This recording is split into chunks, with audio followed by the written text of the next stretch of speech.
Pemerintah terus mendorong perbankan meningkatkan penyaluran kredit usaha rakyat atau KUR ke sektor-sektor produktif.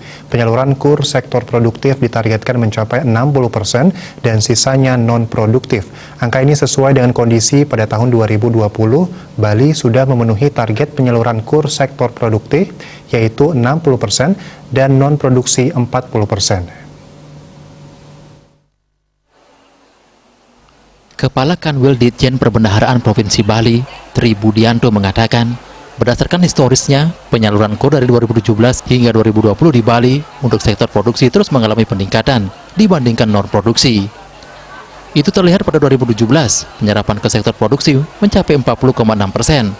Pada tahun 2018, naik menjadi 45%, 2019 menjadi 57,6%, dan 2020 menjadi 65,6%.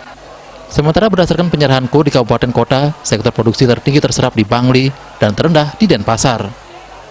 Di Bangli menyerap sektor produksi 78,2% dan non-produksi 21,8%. Disusul Badung 67,2% ke sektor produksi dan non-produksi 32,8%. Buleleng 67% ke produksi dan non-produksi 33%. Gianyar 65,6% ke produksi dan non-produksi 34,4%.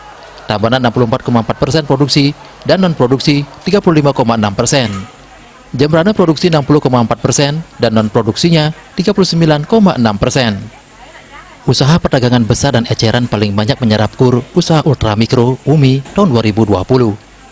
Dari total 5,63 triliun rupiah KUR UMI yang diserap, 129.848 debitur, 35,4% atau 1,9 triliun rupiah terserap pada sektor perdagangan besar dan eceran. Selanjutnya sektor pertanian, perburuan, dan kehutanan 20,5% atau mencapai 1,15 triliun rupiah.